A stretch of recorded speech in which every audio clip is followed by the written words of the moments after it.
Hello বন্ধুরা, genius ক্যাম্পাসের পক্ষ থেকে তোমাদের সকলকে স্বাগত জানাই। আশা করি তোমরা সকলে সুস্থ আছো এবং ভালো আছো। তো বন্ধুরা, বহু প্রতীক্ষার পর অবশেষে রেলওয়ে গ্রুপ ডির নিয়োগ প্রক্রিয়া শুরু হয়ে গেল। যারা যারা রেলওয়ে গ্রুপ ডিতে আবেদন করবে বলে ভাবছো, তাদের জন্য আজকের ভিডিওটি খুবই ইম্পর্টেন্ট হতে চলেছে। কেননা আজকের ভিডিওতে রেলওয়ের গ্রুপ ডির শূন্যপদের যে পরিবর্তন হয়েছে সেই পরিবর্তন সম্পর্কে আলোচনা করব। তার সাথে সাথে কোন পোস্টে কত ভ্যাকেন্সি রয়েছে, তোমরা মাধ্যমিক পাশে করতে পারবে না আইটিআই লাগবে সেই বিষয়েও আলোচনা করব। তার সাথে অ্যাপ্লিকেশান ফিস, তোমরা ফিসটা কীভাবে রিফান্ড পাবে, সিলেকশন প্রসেস, এক্সাম প্যাটার্ন, পিএমটিপিটি, এবং তার থেকেও গুরুত্বপূর্ণ বিষয় হচ্ছে বিগত বছরে কোন জনে কত কাট অফ এসেছিল সেই সকল বিষয়গুলো কিন্তু আজকে আলোচনা করব। তো ভিডিওটি তোমরা কেউ মিস করো না বা কেটে কেটে দেখো না, তা নাহলে কিন্তু বুঝতে অসুবিধা হতে পারে। এবং ভিডিওটিতে অবশ্যই একটি লাইক করে দিও এবং যদি হেল্পফুল মনে হয় অবশ্যই বন্ধুদের সাথে শেয়ার করো। এবং এই ধরনের নিত্য নতুন ভিডিও পাওয়ার জন্য অবশ্যই চ্যানেলটি সাবস্ক্রাইব করে পাশে থাকা বেল বাটনটি প্রেস করে অল নোটিফিকেশানটি অন করে দিও। তাহলে চলো ভিডিওটি শুরু করা যাক। অন স্ক্রিন তোমরা দেখতে পাচ্ছ আমরা রেলওয়ে রিক্রুটমেন্ট বোর্ডের অফিসিয়াল পেজে রয়েছি এবং এখানে দেখো এর অফিসিয়াল লিঙ্কটি দেওয়া রয়েছে। প্রথমে আমি তোমাদের গ্রুপ ডি নিয়োগের যে নোটিফিকেশান সেই নোটিফিকেশানটা আগে দেখিয়ে দিই। অন স্ক্রিন তোমরা দেখতে পাচ্ছ আমরা রেলের গ্রুপ ডির অফিসিয়াল নোটিফিকেশানটি অন করে নিয়েছি। প্রথমে দেখো কি বলা হচ্ছে, government of India, ministry of railway, railway recruitment board, এবং এখানে দেখো এর যে মেমো নম্বরটি সেই মেমো নম্বরটি কিন্তু এখানে দেওয়া রয়েছে। ঠিক আছে, এবারে দেখো এই পিডিএফটা অন করে নিয়েছি। এখানে দেখো তোমাদের বুঝতে কিন্তু অপেক্ষাকৃত বেশি সহজ হবে। প্রথমে দেখো কি বলেছে, name of the post RRB group D online application 2025, starting date সেটা হয়ে গেছে দেখো 23শে জানুয়ারি 2025 এবং লাস্ট ডেট রয়েছে 22/2/2025, অর্থাৎ ফেব্রুয়ারি 22 তারিখ হচ্ছে লাস্ট ডেট। এবং দেখো টোটাল ভ্যাকেন্সি কত রয়েছে, 32,438। তোমরা অনেকেই সোশ্যাল মিডিয়া বা অন্যান্য জায়গায় দেখেছিলে যে ভ্যাকেন্সি 58,000 হওয়ার কথা ছিল, কিন্তু আরআরবি কর্তৃক কিন্তু সেটা অফিসিয়ালি জানানো হয়নি।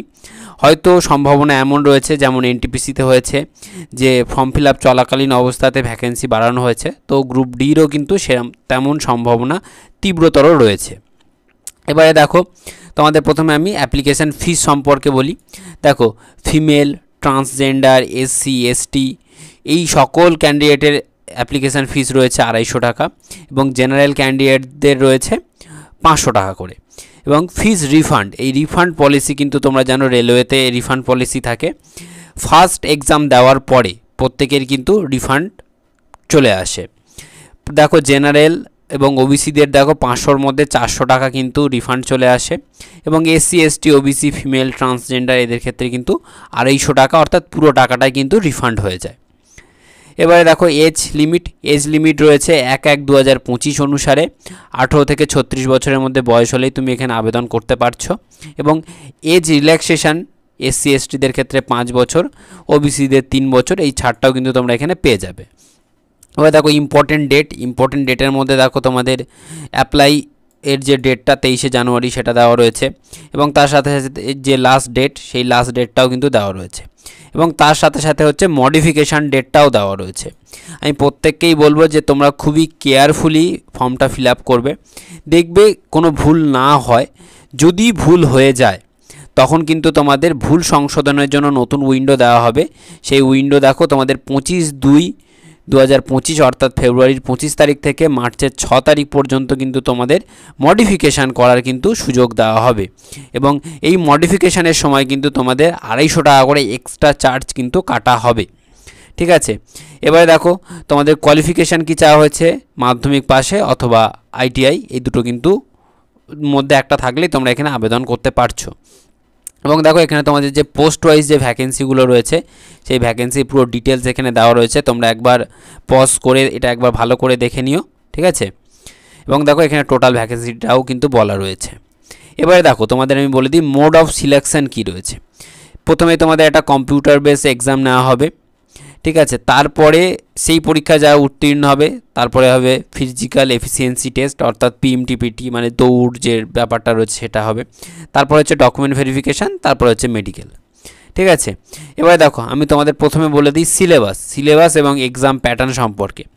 এখানে কিন্তু তোমাদের মোট 90 মিনিটের পরীক্ষা হবে 100টা প্রশ্নের পরীক্ষা কিন্তু নেওয়া হবে, প্রত্যেকটা প্রশ্নের মান 1 করে হবে। জেনারেল সায়েন্স অর্থাৎ দেখো জেনারেল সায়েন্স মানে কিন্তু 10 লেভেলের যে বিজ্ঞান সায়েন্স কোশ্চেন আসবে 25টা, ম্যাথামেটিক্স থেকে আসবে 25টা, জিআই আসবে হচ্ছে 30টা, এবং দেখো জেনারেল অ্যাওয়ারনেস কারেন্ট অ্যাফেয়ার্স মিলিয়ে আসবে 20টা, এবং তোমাদের 1/3 কিন্তু ভুল হলে কেটে নেওয়া হবে, মানে 3টে ভুল করলে কিন্তু সঠিক একটা কেটে নেওয়া হবে। এবারে দেখো তোমাদের দৌড় কি রয়েছে, যারা মেল ক্যান্ডিডেট রয়েছে তাদের ক্ষেত্রে 1000 মিটার দৌড় রয়েছে 4 মিনিট 15 সেকেন্ডে, এবং যারা ফিমেল রয়েছে তাদের 1000 মিটার দৌড় রয়েছে 5 মিনিট 40 সেকেন্ডে, এবং দেখো আরেকটা রয়েছে সেটা হচ্ছে 35 কেজি ভার নিয়ে 100 মিটার যেতে হবে 2 মিনিটে, এবং দেখো কোনোভাবে কিন্তু তোমাদের এই ওয়েটটা ফেললে চলবে না। এবং দেখো ফিমেলদের ক্ষেত্রে 20 কেজি ওয়েট নিয়ে যেতে হবে 100 মিটার 2 মিনিটে, এবং এখানে দেখো পরিষ্কার বলা রয়েছে যে ওয়েটটা কোনোভাবে হাত থেকে পড়ে গেলে হবে না। এইবারে দেখো এখানে সবথেকে ইম্পর্টেন্ট যেটা আমি বলেছিলাম সেটা হচ্ছে জোন ওয়াইজ প্রিভিয়াস ইয়ার কাট আপ, কেননা রেলওয়েতে চাকরির জন্য কিন্তু জোনের একটা বিশেষ প্রভাব এখানে কিন্তু দেখতে পাওয়া যায়। তো তোমাদের প্রথমে আমি দেখো কাট আপের লিস্টটা দেখাচ্ছি। অনস্ক্রিন তোমরা দেখতে পাচ্ছ যে আমরা প্রিভিয়াস ইয়ার অর্থাৎ 2022-এর যে কাট আপ সেই কাট আপটা কিন্তু ওপেন করে নিয়েছি।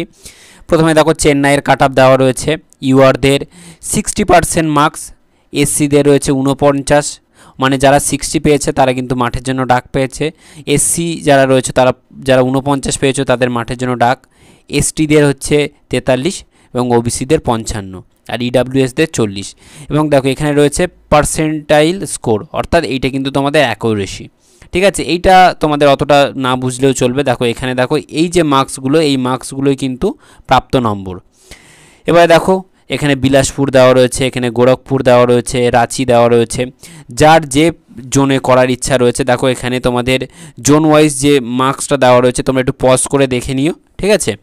মুম্বাইয়ের দেওয়া রয়েছে, ভুবনেশ্বর রয়েছে, ব্যাঙ্গালোর রয়েছে, আজমের রয়েছে, কলকাতা রয়েছে। দেখো কলকাতাটা একবার ভালো করে দেখে নাও, জেনারেলদের 69, এসসিদের 58, এসটিদের 48, ওবিসিদের 56 আর ইডাব্লিউএসদের 55।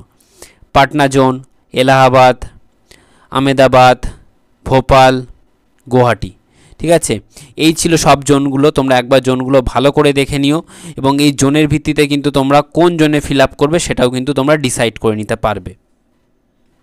তো প্রত্যেকেই জোনগুলো ভালো করে একবার তোমরা অ্যানালাইসিস করবে, প্রত্যেকে জোনগুলো ভালো করে দেখে কিন্তু ফর্ম ফিল আপটা করবে।